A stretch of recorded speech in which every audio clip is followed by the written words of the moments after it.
السلام علیکم ورحمۃ اللہ تعالی وبرکاتہ۔ نحمده ونصلي ونسلم على رسوله الكريم اما بعد فاعوذ باللہ من الشیطان الرجیم بسم اللہ الرحمن الرحیم ان اللہ وملائکته یصلون علی النبی یا ایہا الذین آمنوا صلوا علیہ وسلموا تسلیما اللہم صل علی سیدنا ومولانا محمد معدن الجود والکرم وآلہ الکرام وابنہ الکریم وبارک وسلم صلاۃ وسلاما علیک یا رسول اللہ صلی اللہ تعالی علیہ وسلم۔ سورہ بقرہ آیت نمبر 219 کی تفسیر جاری ہے، جس میں شراب اور جوئے کی برائی بیان کی گئی۔ تو اس کے تعلق سے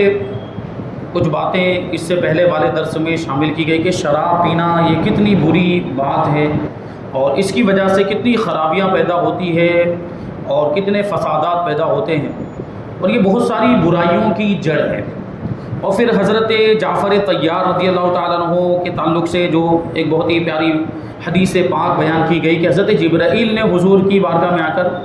عرض کیا تھا کہ اللہ تعالیٰ کو جعفر طیار کی 4 خصلتیں بہت پسند ہیں۔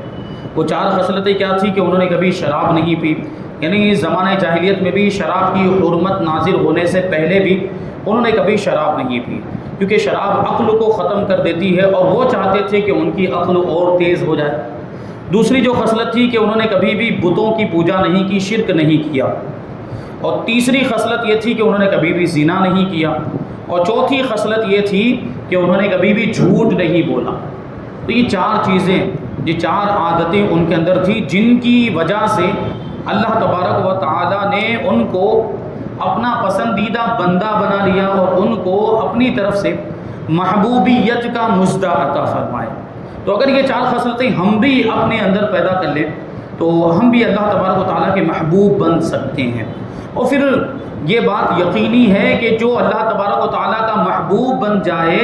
تو وہ جنتی ہے اور وہ سیدھا جنت میں جائے گا، پھر تو کوئی شک ہی نہیں رہ جاتا۔ تو اللہ تبارک و تعالیٰ کی بارگاہ میں یہ مرتبہ اگر حاصل ہو جائے تو یہ اس سے بڑھ کر پھر کوئی اور دوسری چیز نہیں ہو سکتی۔ تو حضرت جعفر طیار کے بارے میں کہتے ہیں کہ وہ کتنی پاکیزہ طبیعت کے مالک تھے اور کیسے سلیم الفطرت تھے، اللہ تبارک و تعالیٰ نے ان کو کیسی نفاست عطا فرمائی تھی اور کتنی صاف ستھری طبیعت ان کو عطا فرمائی تھی۔ تو یہ اس سے ہمیں اندازہ لگانا چاہیے کہ یہ شراب وغیرہ یہ کتنی بری چیزیں ہیں۔ حضرت علی کرم اللہ تعالی وجہہ الکریم نے فرمایا کہ اگر شراب کا ایک قطرہ کنویں میں گر جائے پھر اس جگہ مینارہ بنایا جائے تو میں اس پر اذان نہ کہوں گا۔ دیکھیے سوچنے جیسی بات ہے کہ کنویں میں گرا ہے شراب کا قطرہ، ابھی وہ کنویں کو پر کر کے اس میں مٹی ڈال کر اس کو پاٹ دیا جائے اور اس کے اوپر مینارہ بنا دیا جائے تو مولا کائنات فرماتے کہ میں اس پر اذان دینا پسند نہیں کروں گا۔ ایک قطرہ کہاں اور کہاں مینارہ کے، وہ ایک قطرہ، وہ مینارہ تو کتنا اونچا ہو جائے گا اور وہ قطرہ کنویں کے اندر کہیں اندر پہنچ گیا ہوگا، کہاں پہ ہوگا وہ قطرہ۔ لیکن یہ ناپسندیدگی کی وجہ سے، انتہائی کراہت کی وجہ سے مولا کائنات ارشاد فرماتے ہیں کہ میں اس مینارے پر اذان نہیں دوں گا۔ اور آگے فرماتے ہیں کہ اگر دریا میں شراب کا ایک قطرہ پڑ جائے پھر وہ دریا خشک ہو جائے اور وہاں گھاس پیدا ہو جائے، یعنی گھاس اگ جائے، تو میں اس میں اپنے جانوروں کو نہ چراؤں گا۔ دیکھیے سوچنے جیسی بات ہے کہ ایک تو دریا کتنا بڑا ہوتا ہے، کتنا وسیع ہوتا ہے، اس میں کتنا زیادہ پانی ہوتا ہے، اور اس کے مقابلے میں شراب کا ایک قطرہ، یعنی شراب ان کو کتنی زیادہ ناپسند ہوگی کہ کیا فرماتے ہیں کہ دریا میں شراب کا ایک قطرہ گر جائے، پھر اب ایسا بھی نہیں کہ وہ دریا باقی رہ جائے، نہیں، بلکہ فرماتے ہیں کہ وہ دریا خشک ہو جائے، وہ دریا سوکھ جائے، اس کا پانی پورا جو ہے وہ سوکھ جائے اور پھر وہاں پر گھاس اگ جائے تو میں اپنے جانوروں کو وہاں نہیں چراؤں گا۔ یہ ان کی نگاہ میں شراب کتنی بری چیز ہے، آپ اندازہ لگا سکتے ہیں۔ سبحان اللہ، گناہ سے کس قدر نفرت ہے۔ اللہ تعالی ہمیں ان کی پیروی کرنے کی توفیق عطا فرمائے، آمین۔ تو یہاں شراب کا بیان مکمل۔ اب جوا، چونکہ آیت کریمہ کے اندر جوئے کا بھی ذکر ہے تو اس کے بارے میں بھی کچھ باتیں بتاتے ہیں، جوئے کے تعلق سے کچھ مسائل اور کچھ احکام۔ پہلا مسئلہ ہے کہ جوا کھیلنا حرام ہے، یعنی جس طریقے سے شراب پینا حرام ہے اسی طرح جوا بھی حرام ہے۔ اور جوا اب کہتے کس کو ہیں اس کو بیان کریں گے کہ جوا ہر ایسا کھیل ہے جس میں اپنا کل یا بعض مال چلے جانے کا اندیشہ ہو یا مزید مل جانے کی امید ہو. اور جوے کے اندر ویسا ہی ہوتا ہے, کبھی تو زیادہ مفت میں مل جاتا ہے, لیکن کبھی بالکل بھی وہ ختم ہو جاتا ہے, مال بالکل چلا جاتا ہے اس میں, یعنی نقصان ہو جاتا ہے, یا کبھی تھوڑا نقصان ہوتا ہے. بہرحال اس میں نقصان کا اندیشہ ہو, مال کے چلے جانے کا اندیشہ ہو, تو اس کو جوا کہا جائے گا. اب دیکھیں اس کے اوپر بتاتے ہیں کہ اب کون کون سی چیزیں جوے کے اندر آئیں گے. شطرنج کا کھیل, تاش جو کھیلے جاتے, تاش کے پتے جو کھیلے جاتے ہیں, اور لوڈو. یہ آج کل لوڈو بھی بہت چلا ہے, لوڈو بھی بہت بڑی مطلب اس میں وہ لوگ دلچسپی لیتے ہیں. تو یہ بات بھی ذہن میں رکھیں کہ اگر وہ لوڈو کے اندر بھی شرط لگی, اگر اس میں بھی پیسہ لگا ہے جیت ہار پر, تو وہ بھی پھر جوئے میں آئے گا. اور اب سوال یہ آ جاتا ہے کہ پھر اگر یہ اس طرح ہی کھیلیں, اگر اس میں پیسہ وغیرہ نہ لگا ہو اور اس کے اندر سٹے بازی نہ ہو, کوئی اسی طرح کی کوئی شرط نہ لگی ہو, پھر بھی کھیلنا جائز نہیں ہے, کیونکہ اس میں وقت کا ضیاع ہے, اس میں وقت ضائع ہوتا ہے کہ وہ فالتو بیکار کی چیز ہے, فضول چیز ہے, اور اس میں ہمارے مسلمان بھائی مشغول ہو جاتے ہیں, اور عبادتوں کے لیے ان کے پاس وقت نہیں ہے, گیم کھیلنے کے لیے, لوڈو کھیلنے کے لیے ان کے پاس ٹائم ہے. تو یہ لوڈو یا کیرم بورڈ ہے یا بلیئرڈ, جو بلیئرڈ یہ ایک کھیل ہوتا ہے, آپ نے دیکھا ہوگا کہ وہ ایک بہت بڑا وہ ٹیبل نما ہوتا ہے, اور اس میں گیند بہت ساری اس میں بالز ہوتی ہیں, اس کو وہ ڈنڈے سے مارا جاتا ہے اس کو سوراخ میں پہنچانے کے لیے, تو اس کو بلیئرڈ کہا جاتا ہے. کرکٹ وغیرہ ہار جیت کے کھیل جن پر بازی لگائی جائے, یعنی شرط لگائی جائے کہ جیتنے والے کو یہ ملے گا اور ہارنے والے کو یہ دنڈ بھرنا پڑے گا, یا جو ہے کہ ہارنے والے کو کچھ پیسے بھرنے پڑیں گے, اس طرح کی کچھ باتیں ہوں, یہ سب جوئے میں داخل ہیں اور یہ سب حرام ہیں. یوں ہی کرکٹ وغیرہ میں میچ یا ایک ایک اوور یا ایک ایک بال پر جو رقم لگائی جاتی ہے, یہ بھی جوا ہے, یہ سٹے بازی ہے. وہ کرکٹ کھیل رہے ہوتے ہیں اور یہاں سٹے بازی, یہ جیتے گا, یہ ہارے گا, یہ ایک اوور میں اتنے رن ہوں گے, ایک اوور میں اتنے ہوں گے, چلو اتنے ہوئے تو میں جیتا اور اتنے نہیں ہوئے تو میں ہار گیا. اس طرح کی جو ہے وہ شرطیں لگتی ہیں, یہ سب ناجائز و حرام ہے, اس کی اجازت نہیں. یوں ہی گھروں یا دفتروں میں چھوٹی موٹی باتوں پر جو اس طرح کی شرطیں لگتی ہیں کہ اگر میری بات درست نکلی تو تم کھانا کھلاؤ گے, اور اگر تمہاری بات سچ نکلی تو میں کھانا کھلاؤں گا. یہ بھی ہوتا ہے عام طور پر, دوستوں یاروں کے درمیان اس طرح کی گفتگو ہوتی ہے بسا اوقات, اور کبھی کوئی اختلافی بات ہو گئی تو کہتے ہیں کہ اگر یہ سچ نکلا تو تمہیں کھانا کھلانا پڑے گا, تمہیں پارٹی دینی پڑے گی, اور اگر میں جھوٹا نکلا تو پھر میں پارٹی دوں گا. اس طرح کی باتیں ہوتی, تو یہ شرطیں اس طرح کی لگانا جائز نہیں ہے, اور یہ بھی جوئے میں شمار ہوگا, یہ سب بھی جوئے میں داخل ہے. یوں ہی لاٹری وغیرہ بھی جوئے میں داخل ہے. لاٹری کا ٹکٹ لیتے ہیں, وہ پیسہ دے کر اس کے کچھ مخصوص روپے ہوتے ہیں, 50 روپے کا 100 روپے کا دے کر لیتے ہیں. اب وہ لاٹری لگنا یقینی تھوڑی ہوتا ہے, یہ الگ بات ہے کہ لاکھوں روپے اس میں آدمی جیت بھی سکتا ہے, لیکن اگر نہیں جیتا تو وہ جو 100 روپے اس نے بھرے یا جو 50 روپے, اگرچہ وہ 100 روپے 50 روپے کوئی اتنی زیادہ اہمیت نہیں رکھتے, لیکن نقصان تو ہوتا ہے مال کا. وہ 100 روپے جاتے ہیں, وہ 50 روپے چلے جاتے ہیں, وہ 50 روپے کا یا 100 روپے کا نقصان ہو جاتا ہے, تو یہ بھی جوئے میں داخل ہے. لاٹری وغیرہ جو بھی ہے, اس طرح کے ٹکٹ وغیرہ نکلتے ہیں, وہ بھی ناجائز و حرام ہے. اور آج کل موبائل پر کمپنی کو میسج کرنے پر ایک مخصوص رقم کٹتی ہے اور اس پر بھی انعامات رکھے جاتے ہیں, یہ سب بھی جوئے میں داخل. کبھی وہ اس طرح کا کچھ مطلب وہ اسکیم نکالتے ہیں کہ یہ لکھ کر میسج کرو اور اس میسج کے اتنے روپے کٹیں گے, اور وہ مخصوص میسج ہوتا ہے, اگر عام میسج کریں تو 1 روپیہ کٹے گا, لیکن وہ میسج کریں تو 2 روپے کٹے. یا ویسے بھی خالی میسج ہم کیوں کریں گے, اس کی وجہ سے وہ لوگ ہمارے پیسے کاٹتے ہیں, وہ میسج کرنے پر پیسے کاٹتے ہیں, اور انعام کا مطلب انہوں نے لالچ دیا رہتا اس میں, اور انعام نکلنا یا انعام ملنا اس میں کوئی ضروری نہیں ہوتا. اگر انعام نہیں ملا تو ہمارے جو SMS کے ذریعے جو پیسے کٹے وہ گئے, تو یہ بھی جوئے میں داخل ہو گئے. کہ اوپر ہی بتا دیا گیا کہ ہر وہ کھیل جس میں مسلمان کے مال کے نقصان ہونے کا اندیشہ ہو وہ جوئے میں آئے گا, اور وہ بھی ناجائز و حرام. یہ ساری باتیں ہیں, اور اس پر آپ غور کریں تو آپ کو اور بھی چیزیں سمجھ میں آ جائیں گی کہ جو دن بدن نئے طریقے اور نئے کھیل اور اس طرح کی نئی چیزیں ہمارے سامنے آتی ہیں, تو اس پر غور و فکر کریں کہ کیا اس میں مسلمان کے مال کا نقصان تو نہیں ہے, کیا اس میں مسلمان کے مال کو ضائع کرنا تو نہیں پایا جاتا. تو اگر اس طرح کی کوئی بات ہے تو اس کی اجازت نہیں ہوگی. تو یہ سب دیکھیں. ہاں, یہ جو کھیل کی ابھی بات آئی, تو اس سے پہلے بھی عرض کر چکا ہوں کہ وہ کھیل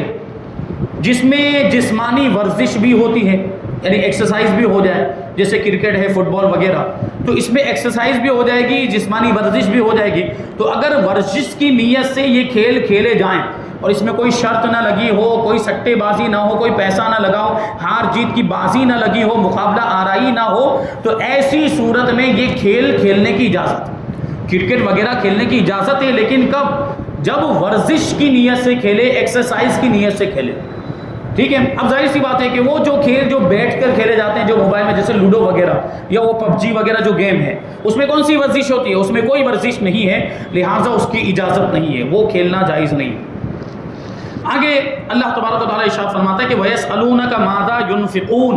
آپ سے سوال کرتے ہیں کہ کیا خرچ کریں۔ تفسیر خازن میں ہے کہ سرکار دو عالم صلی اللہ علیہ وسلم نے مسلمانوں کو صدقہ دینے کی رغبت دلائی، یعنی مسلمانوں کو اللہ کے رسول صلی اللہ علیہ وسلم نے اس بات کی ترغیب دلائی کہ صدقہ کرنا چاہیے، صدقہ کرنا بہت اچھی بات ہے، یہ حضور نے ترغیب دلائی۔ تو صحابہ کرام رضی اللہ عنہم نے عرض کیا، یعنی حضور نے مقدار نہیں بتائی تھی کہ کتنا صدقہ کرنا ہے، 10 روپے، 25 روپے، 50 روپے، 1000 روپے کتنے دینے، یہ حضور نے کوئی تعداد، کوئی مقدار نہیں بتائی تھی۔ تو صحابہ کرام نے عرض کیا یا رسول اللہ کہ صدقے کی مقدار بھی ارشاد فرما دے کہ ہم کتنا مال راہ خدا میں خرچ کریں۔ تو اس پر یہ آیت تقریباً نازل ہوئی اور فرمایا گیا کہ جتنا تمہاری حاجت سے زائد ہو، یعنی تمہاری ضرورت پوری ہو جانے کے بعد جو کچھ بھی بچے وہ اللہ کی راہ میں خرچ کر دو۔ دیکھیے ابھی آپ غور کریں گے تو ابھی ایسا حکم نہیں ہے، ابھی آپ غور کریں گے تو ہمارے لیے ابھی اس وقت جو علماء مسائل بتاتے ہیں اس میں آپ نے کبھی ایسا نہیں سنا ہوگا کہ بھائی اپنی ضرورت کھانے پینے وغیرہ کا جو ضرورت جتنا نکالنے کے بعد جو کچھ بھی بچا ہے وہ اللہ کی راہ میں دے دو، ایسا ابھی حکم ہے نہیں ہے۔ زکوٰۃ دینی ہے، وہ زکوٰۃ 40واں حصہ ہے، یعنی 2.5%، اور صدقہ فطر واجب ہے، عید کا جو صدقہ فطر ہے وہ 2 کلو 47 گرام گیہوں ہے، یا جو اگر آپ جو کے ذریعے دے رہے ہیں یا کھجور کے ذریعے دے رہے ہیں تو وہ 4 کلو 94 گرام ہو جائے گا، وہ ڈبل ہو جائے گا اس کا، یہ اتنا ہی واجب ہے۔ وہ زکوٰۃ واجب ہے، وہ بھی صاحب نصاب پر واجب ہے، اور صدقہ فطر واجب ہے، وہ بھی صاحب نصاب پر واجب ہے، اور اس کے کچھ اپنے مسائل اور احکام ہیں۔ اس کے علاوہ کوئی دوسری چیز واجب نہیں ہے، آپ پھر نفلی صدقہ جتنا کرنا چاہے وہ کر سکتے ہیں۔ تو اس کے بارے میں اسی وجہ سے فرماتے ہیں کہ ابتدائے اسلام میں حاجت سے زیادہ مال خرچ کرنے کا حکم دیا گیا تھا، یعنی اس اسلام کی جب شروعاتی زمانہ جو تھا اس میں یہ حکم تھا کہ ضرورت پوری ہونے کے بعد جو کچھ بھی مال بچے اس کو خرچ کر دیا جائے، اس کو اللہ کی راہ میں دے دیا جائے، غریب حاجت مند مسلمانوں کو مدد کے طور پر دے دیا جائے۔ صحابہ کرام رضی اللہ عنہم اپنے مال میں سے اپنی ضرورت کی مقدار لے کر باقی سب اللہ کی راہ میں صدقہ کر دیا کرتے تھے۔ یہ حکم اگر بطور فرض کے تھا تو زکوٰۃ کا حکم نازل ہونے سے منسوخ ہو گیا، کیونکہ اب زکوٰۃ کا حکم آیا اور زکوٰۃ تو 40واں حصہ ہی دینا ہے، 2.5% ہی دینا ہے، تو ظاہر سی بات ہے کہ اب وہ جو حکم تھا وہ منسوخ ہو گیا اور وہ حکم ختم ہو گیا، اب اس پر عمل کرنا ضروری، یعنی زکوٰۃ والے حکم پر عمل کرنا۔ اور اگر نفلی حکم تھا، استحبابی حکم تھا، تو وہ آج بھی مستحب طور پر باقی ہے، یعنی اگر آج بھی کوئی چاہے کہ اپنی ضرورت جتنا مال نکالنے کے بعد جو بچے وہ اللہ کی راہ میں خرچ کرے، بہت اچھی بات ہے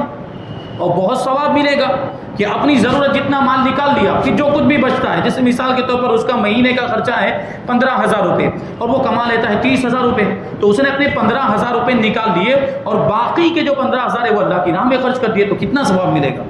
بہرحال یہ بہت اچھی بات ہے صدقہ کرنا، اور صدقے کے دنیاوی بھی بہت سارے فائدے، آخرت میں تو ثواب کا ذخیرہ ہوگا ہی، دنیا کے اندر بھی جیسے صدقے کے بارے میں بتایا گیا کہ اس سے بلائیں ٹل جاتی ہیں اور بیماریاں دور ہو جاتی ہیں، اور بہت سارے اس کے صدقے کے فائدے ہیں۔ تو صدقہ ویسے کرتے رہنا، یہ آپ دیکھتے بھی ہوں گے کہ کبھی آپ پر کوئی مصیبت آ جائے یا کبھی آپ کا کوئی قریبی رشتہ دار بہت سخت بیمار ہو جائے، اس وقت اگر آپ کسی سے مشورہ لیں تو یا کسی عالم دین سے پوچھیں تو وہ آپ کو صدقہ کرنے کے بارے میں کہتے ہیں کہ صدقہ کر دو ان کے نام سے، تاکہ وہ جو مصیبت آئی ہے وہ دور ہو جائے یا بیماری آئی ہے وہ دور ہو جائے۔ کیوں؟ کیونکہ صدقہ یہ فائدہ دیتا ہے، کہ صدقے کے ذریعے بیماریاں اور مصیبتیں یہ دور ہوتی ہیں۔ آیت نمبر 219 کی تفسیر مکمل ہوئی۔ 220 میں اللہ تبارک و تعالیٰ ارشاد فرماتا ہے فی الدنیا والآخرہ ویسألونک عن الیتامی قل اصلاح لهم خیر وان تخالطوهم فاخوانکم واللہ یعلم المفسد من المصلح ولو شاء اللہ لأعنتکم ان اللہ عزیز حکیم۔ دنیا اور آخرت کے کاموں میں غور و فکر کر لیا کرو، اور تم سے یتیموں کا مسئلہ پوچھتے ہیں، تم فرماؤ کہ ان کا بھلا کرنا بہتر ہے، اور اگر ان کے ساتھ اپنا خرچہ ملا لو تو وہ تمہارے بھائی ہیں، اور اللہ بگاڑنے والے کو سنوارنے والے سے جدا خوب جانتا ہے، اور اگر اللہ چاہتا تو تمہیں مشقت میں ڈال دیتا، بے شک اللہ زبردست حکمت والا ہے۔ اب دیکھیں یہاں پر خاص طور پر یتیموں کی بات ہے اور دنیا اور آخرت کے معاملات میں غور و فکر کرنے کی بات ہے۔ اس کے بارے میں کہتے ہیں کہ اس حصے کا تعلق پچھلی آیت کریمہ کے آخری جملے سے لعلکم تتفکرون آیا ہے۔ پچھلی آیت کریمہ میں کیا آخر میں آیا تھا؟ کذالک یبین اللہ لکم الآیات لعلکم تتفکرون، کہ اسی طریقے سے اللہ تبارک و تعالیٰ تم سے آیتیں بیان فرماتا ہے تاکہ تم غور و فکر کرو۔ تو اس کے بعد فرمایا جا رہا ہے فی الدنیا والآخرہ، یعنی کس چیز میں غور و فکر کرنا ہے؟ دنیا اور آخرت کے معاملات میں غور و فکر کرنا ہے، دنیا اور آخرت کی چیزوں میں غور و فکر کرنا ہے۔ تو اس کا یہ معنی بنے گا کہ تاکہ تم دنیا اور آخرت کے معاملے میں غور و فکر کرو، یعنی جتنا تمہاری دنیاوی ضرورت کے لیے کافی ہو وہ لے کر باقی سارا مال اپنی آخرت کے نفع کے لیے خیرات کر دو، اور اس سے جدا گانا بھی دنیا اور آخرت کے کام سوچ سمجھ کر ہی کرنے چاہیے، یعنی غور و فکر کرنا چاہیے کہ یہ کام ہمارے لیے دنیا کا اگر کام ہے یا آخرت کا کام ہے یا دین کا کام ہے اس میں غور و فکر کرنا چاہیے۔ دنیا کے کاموں میں کہ یہ کام ہم کرنے جا رہے ہیں تو یہ ہمارے لیے فائدہ مند ہوگا یا نقصان والا ہوگا، یہ غور و فکر کرنا چاہیے، اور دینی کاموں میں اس اعتبار سے غور و فکر کرنا چاہیے کہ جو کام ہم کر رہے ہیں وہ شریعت کے اعتبار سے جائز ہے بھی کہ نہیں، اور اس میں کتنا ثواب ہے، اور یہ گناہ کا تو کام نہیں ہے، اس اعتبار سے بھی غور و فکر کرنا چاہیے۔ تو یہ جو فرمایا گیا کہ آپ سے یتیموں کے بارے میں پوچھتے ہیں تو اس کا شان نزول بیان کرتے ہیں۔ جب یہ آیت کریمہ ان الذین یاکلون اموال الیتامی ظلما انما یاکلون فی بطونہم نارا، اس کا مطلب کیا ہوتا ہے کہ بے شک وہ لوگ جو یتیموں کا مال ظلماً کھا جاتے ہیں، یتیموں کا مال ناحق کھا جاتے ہیں، وہ اپنے پیٹ میں جہنم کی آگ بھرتے ہیں۔ یہ آیت کریمہ نازل ہوئی تو لوگوں نے یتیموں کے مال جدا کر دیے، یعنی اب گھبرا گئے کیونکہ بہت سخت حکم آیا تھا کہ جو یتیموں کا مال کھاتا ہے وہ جہنم کی آگ کا مستحق ہے۔ تو اب لوگوں نے اپنے مالوں سے یتیموں کے مال جدا کر دیے، یعنی کہ جو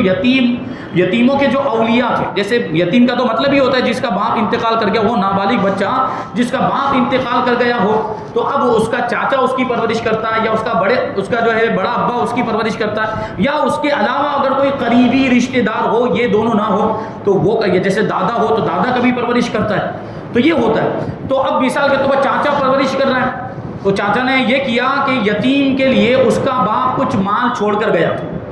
تو چاچا نے وہ اس کا یتیم کا بھی مال لیا اور اپنا بھی مال لیا، دونوں ساتھ میں ملا دیا۔ اب اسی میں سے نکال کر وہ یتیم کو بھی کھلاتا رہتا ہے، اسی میں سے نکال کر جو روزانہ کی ضرورتیں جو اس کی ہوتی ہیں وہ ضرورتیں پوری بھی کرتا ہے، اسی سے کھانا بھی اس کا بنایا جاتا ہے، گھر میں بنتا ہے جو کھانا اسی سے بنتا ہے۔ تو اب جب یہ آیت کریمہ نازل ہوئی تو ان لوگوں نے یتیموں کے مالوں کو اپنے مال سے بالکل الگ کر دیا، یتیم کا مال بالکل الگ اور اپنا مال بالکل الگ کر دیا، اور ان کا کھانا پینا بھی علیحدہ کر دیا، کھانا بھی اب ان کا الگ بننے لگ گیا، اپنا کھانا الگ بنا رہے، یتیم کا کھانا الگ بنا رہے۔ اور اس میں یہ صورت بھی پیش آئی کہ جو کھانا یتیم کے لیے پکایا جاتا اس میں سے کچھ بچ جاتا اور خراب ہو جاتا اور کسی کام نہیں آتا، کیونکہ ظاہر سی بات ہے کہ یتیم بچے کے لیے الگ سے بنایا ہے، تو اب وہ جتنا کھا پائے گا اتنا کھائے گا،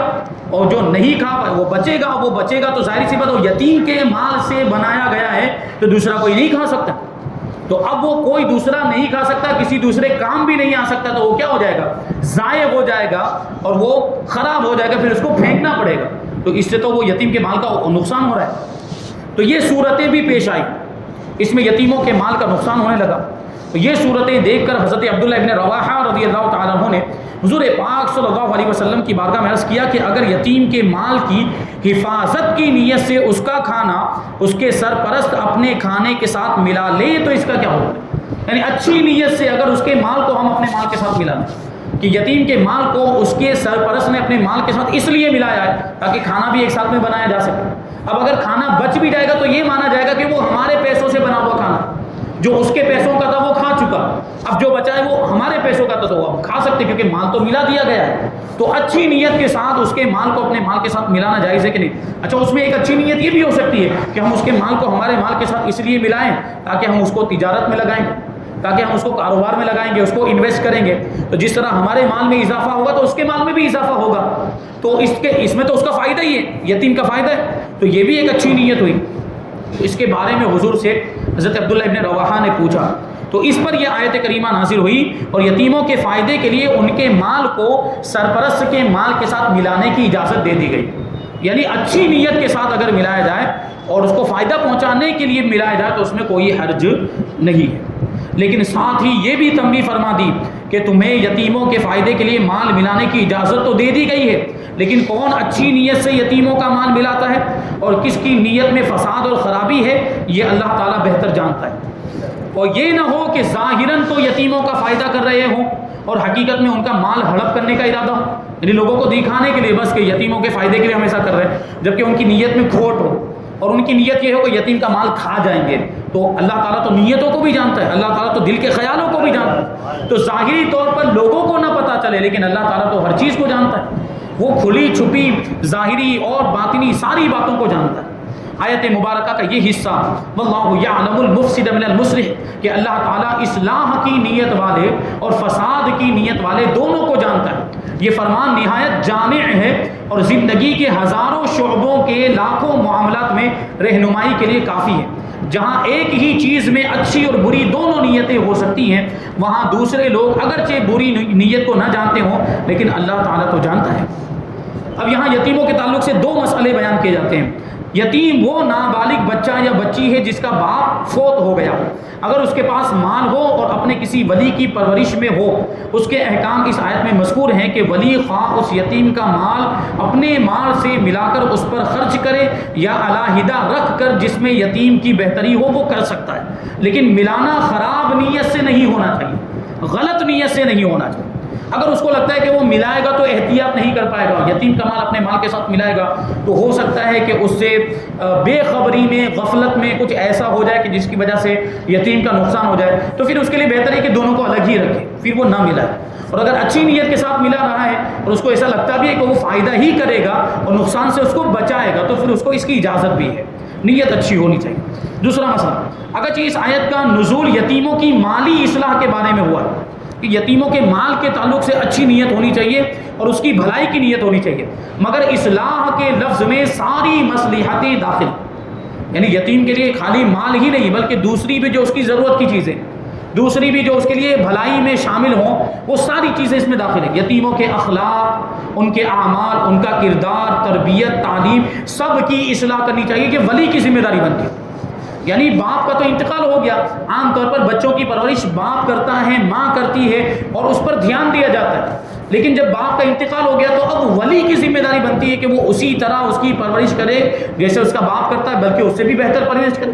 جبکہ آج ہم اپنے معاشرے کے اندر دیکھتے ہیں کہ یتیم بچے بالکل بے یار و مددگار ہو جاتے ہیں، ان کا کوئی پوچھنے والا نہیں ہوتا، کوئی پرسان حال نہیں ہوتا. اور معاشرے میں یہ بات مشہور ہو چکی کہ جس کا باپ مر جاتا ہے نا پھر وہ بچہ بگڑ جاتا ہے، یہ بات مشہور.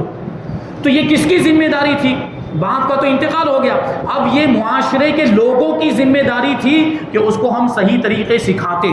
اچھے اخلاق ہم سکھاتے، اچھی عادتیں ہم سکھاتے، اس کی پرورش اور تربیت ہم کرتے. ہم نے تو اپنی ذمہ داری ادا نہیں کی، بس تانے دینا آتا ہے ہم کو. اور بس اب جب وہ بگڑ گیا تو اب تانے دے رہے ہیں. پہلے کہاں چلے گئے تھے جب اس کی تربیت کرنی تھی، جب اس کو صحیح پرورش دینی تھی؟ یہ سب اس کے آس پاس رشتہ دار اور قریب کے پڑوسیوں کی یہ ذمہ داری تھی کہ اس کی پرورش کرتے،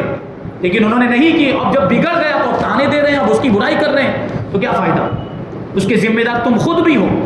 تو اسی کو بیان کرتے ہیں کہ یہ ساری چیزیں اس کی تعلیم و تربیت پر بھی دھیان دینا چاہیے، اس کے اخلاق و کردار، اس کے اعمال پر بھی دھیان دینا چاہیے. اس کی تعلیم یہ دنیاوی اعتبار سے، دینی اعتبار سے، ہر اعتبار سے اس کے لیے کوششیں کرنی چاہیے. یوں سمجھیں کہ یتیم یہ ساری مسلم قوم کے لیے اولاد کی طرح ہے. بات آ گئی یہاں پر کہ وہ صرف اس کے ولی کی بھی ذمہ داری نہیں ہے، پوری مسلم قوم کی ذمہ داری بنتی ہے. جو بھی اس کے متعلقین میں ہے وہ اس کے لیے اپنے اعتبار سے اپنی استطاعت کے مطابق کوششیں کرے، مالی مدد بھی کرے اور اس کی تعلیم و تربیت کے لیے بھی کوششیں کرے، اس کے اخلاق اچھے بنانے کے لیے بھی کوشش کرے. تو یہ معاشرے کے اندر جو کبھی کچھ خرابیاں آ جاتی ہیں، یہ یتیم بچوں کے تعلق سے جو معاملات ہمارے سامنے آتے ہیں کہ یتیم بچہ باپ نہ ہونے کی وجہ سے بگڑ جاتا ہے، تو یہ چیزیں، یہ خرابیاں ہمارے معاشرے سے ختم ہو جائیں گی۔ ہر کسی کو اپنی ذمہ داری کا احساس ہونا چاہیے، ہمیں اپنی ذمہ داری کو سمجھنا پڑے گا، تب یہ جو خرابیاں ہیں وہ ختم ہوگی۔ بہرحال یہاں پر آیت نمبر 220 کی تفسیر مکمل ہوئی۔ اللہ تبارک و تعالیٰ کی بارگاہ میں دعا ہے کہ جو کچھ بھی بیان ہوا اس پر ہم سب کو عمل کرنے کی توفیق عطا فرمائے اور نور قرآن سے ہم سب کے دلوں کو روشن اور منور فرمائے۔ وما علینا الا البلاغ۔